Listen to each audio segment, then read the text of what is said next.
안녕하십니까. 조선일보 위클리 비즈팀 홍준기 기자입니다. 부자 미국, 가난한 유럽이라는 책에 대해서 이야기를 이어나가 보도록 하겠습니다. 다음 이 슬라이드를 보실까요? 영국에 사는 노아 코엔이라는 28살 여성의 이야기가 나옵니다. 월스트리트 저널 기사의 일부고요. PR 관련 자격증을 들고 미국에 갈까라는 고민을 하고 있다는 내용입니다. 왜 고민을 할까요? 유럽에서 버는 것보다 미국에서 버는 게 훨씬 더 많기 때문이죠. 난자 냉동하는 걸 고민하고 있어. 이게 무슨 이야기야? 지금 당장 아이를 낳으면 키우기가 너무 경제적으로 어려우니까 난자 냉동을 해두려고 고민하는 애들이 많대 라는 이야기를 하는 겁니다.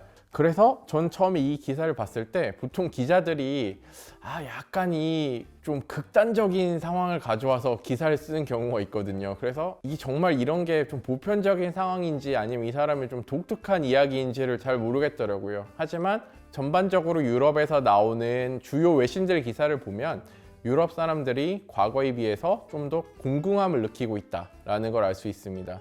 실제로 독일에서는 육류 소비가 몇 년 이후에 최저치로 줄었다. 어떤 나라에 가면 유통기한이 거의 다 된 식품을 사는 가게로 사람들이 몰려든다라는 기사들이 나오거든요. 그래서 정말 그런 현상이 벌어지고 있어? 라는 의문을 갖게 하는데 실제로 우크라이나 전쟁과 코로나 사태 이후 고물가 상황에서는 유럽 사람들이 어려움을 겪고 있는 것으로 보입니다. 마요르카라는 섬이 있는데요. 마요르카 하면 이제 스포츠 좋아하시는 분들은 좀 들어보셨을 것 같고 관광에 관심 가지신 분들도 들어보셨을 텐데 이건 이제 영국 언론 기사인데 영국 사람들이 이 스페인 영에 있는 섬에 가서 많이 휴가도 즐기고 이 아름다운 섬 너무 좋아했었는데 이게 미국 사람들이 잔뜩 와가지고 이 럭셔리 빌라들을 다 채가고 있다라는 기사입니다. 미국 사람들이 훨씬 더 부유하고 소득도 늘어나고 자기네 자산 시장에 투자했을 때 미국 주가가 쭉쭉쭉쭉 오르니까 돈이 많아지지 않습니까? 그러면 미국 부자들이 마요르카 섬으로 직항편도 생겼거든요. 그래서 비행기를 타고 와서 휴가 때 별장처럼 쓰려고 럭셔리 빌라들을 다 채가고 있다라는 또 다른 내용들을 보면 미국인들 휴양객과 유럽 사람들을 비교해 봤을 때 미국 사람들이 마요르카 섬에 와서 돈을 더 많이 쓴다라는 관광 당국의 데이터도 있습니다. 그만큼 양쪽의 격차가 벌어지고 있는 거죠. 그래서 삼성보다 시가총액이 큰 유럽 기업이 몇 개쯤 될까요?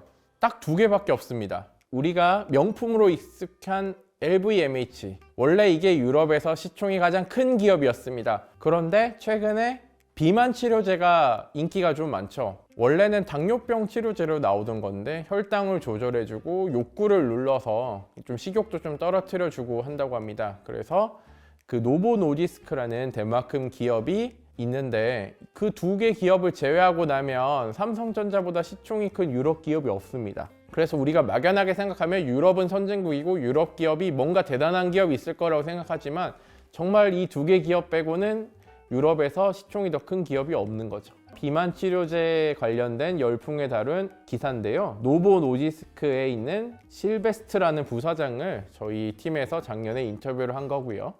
근데 이 노보 노디스크가 만들어 놓은 GLP-1이라는 물질이 아까 말씀드린 것처럼 혈당을 떨어뜨려 주고 식욕을 억눌러 준다고 했지 않습니까? 시총이 어마어마하게 올라가고 있는데 반대로 도너츠나 케이크 만드는 기업에는 크게 악재로 작용한다는 내용입니다. 이건 그 트루이스트 증권이라는 곳에서 낸 보고서인데 크리스피 크림이라고 아시죠? 도너츠 파는 가게. 그래서 여기서는 GLP-1이 우리의 이 기업의 비즈니스에게 뭔가 명확하진 않지만 위협이 되고 있다라는 이야기를 하고 있고요. 실제로 아직 과학적인 연구가 더 이루어져야겠지만 우리에게 익숙한 코카콜라라든가 아니면은 담배나 술 같은 어떤 중독에 대해서도 어떤 욕구를 좀 떨어뜨려주는 효과가 있다는 얘기가 있는데 그렇게 되면 그런 주식에도 아마 영향을 미칠 정도로 큰 변화를 이뤄내고 있습니다.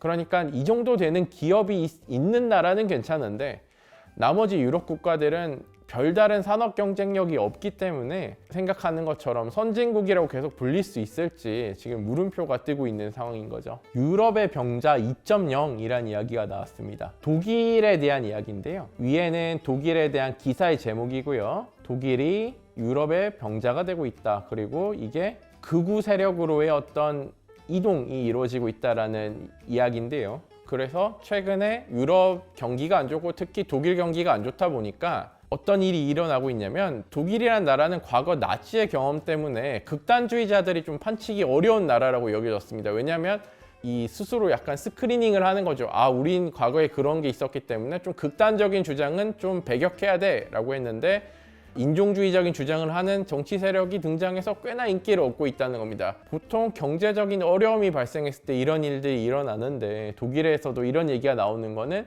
유럽의 병자라고 불릴 만큼 독일 경제가 안 좋아지고 있는 거고요. 보시면 독일은 지난해에도 GDP가 뒷걸음칠 친 것으로 나오고 있고, 나머지 국가들은 그래도 1~2%씩은 다 성장을 했기 때문에 독일의 상황이 매우 좋지 않다는 것을 볼 수 있습니다. 독일이 왜 이렇게 됐을까요? 제가 그냥 되게 우스갯소리로 얘기를 하는 게, 독일이 나쁜 사람들이랑 좀 어울리다가 어려워졌다. 우크라이나 전쟁을 일으킨 러시아랑 친하게 지내다 보니까 에너지 의존도가 높아졌는데, 독일은 노드스트림이라는 가스관을 통해서 직접 러시아에서 천연가스를 끌어와서 여러 가지 뭐 난방이라든가 그런 걸로 사용했었거든요. 그런데 러시아가 우크라이나 전쟁이 터지고 이 서유럽 국가들이랑 사이가 안 좋아지니까 관을 그냥 잠궈버린 겁니다. 그러니까 독일은 정말 지금 그 가스를 항구에 저장하는 터미널을 만드느라고 지금 정신이 없거든요. 그렇기 때문에 한 축이 에너지 위기에서 온다면 다른 한 축은 중국으로의 자본재 수출이 줄어들고 있다는 점입니다. 독일은 중국으로 수출하는 양이 많았는데, 자본재라는 게 어떤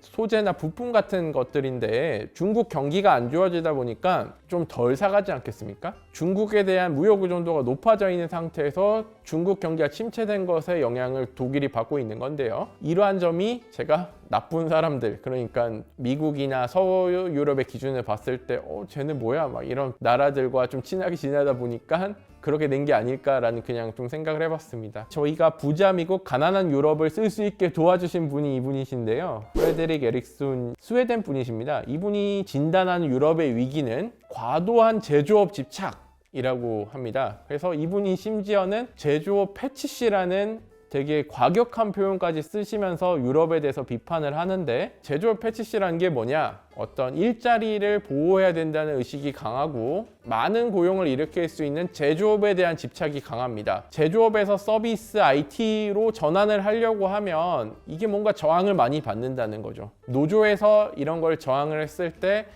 정치 지도자들과 노조의 관계가 가까운, 예를 들어서 유럽의 중도 좌파 정당들이 집권을 했을 때 노조가 자기의 주요 유권자층이기 때문에 그들의 이익을 보장하려고 노력을 하고, 그렇기 때문에 서비스업의 전환에 적극적인 정책을 내놓지 않는다는 겁니다.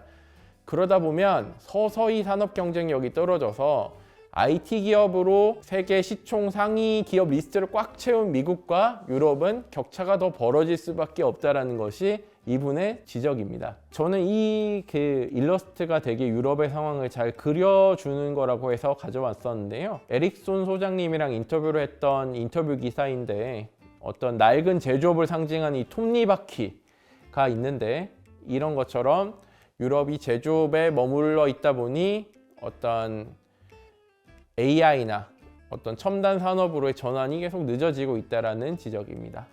지멘스라는 유럽 기업은 이름을 다 들어보셨을 텐데, 지멘스가 제조업부터 제약이나 여러 가지를 하는 기업일 거거든요. 그래서 유럽 기업들은 약간 문어발식으로 경영을 한다라는 것도 이분이 지적을 하시는데, 이게 여러 가지를 하면 어떻게 되겠습니까? 그 기업이 뚜렷하게 잘하는 건 없고 그냥 대충 보통 평균 이상으로 하는 상황이 되거든요. 예를 들어서 테슬라가 로봇 같은 것도 하지만 전기차, 자율주행차, 구글이면 마이크로소프트 메타, 이런 게 소셜 미디어라든가 어떤 클라우드 컴퓨팅이나 AI 이런 분야 몇 개 분야에서 매우 특출난 성적을 내고 있는 반면에, 유럽 기업들은 특정 분야에서 특출난 성적을 내고 있는 기업도 있지만 그냥 너무 두루뭉실하게 여러 가지 넓게 산업 비즈니스 영역을 펼쳐놓은 기업들이 많다는 거죠. 일자리를 보호하는 것을 매우 중요시하기 때문에 유럽은 경기가 어려워지거나 코로나 위기 같은 상황이 와도 근로자들을 잘 자르지 않습니다. 미국 같은 경우에는 일단 해고가 되면 해고된 사람들한테 코로나 지원금을 줘서 버틸 수 있고 소비를 할 수 있게 도와주는 형태였다면, 유럽 사람들은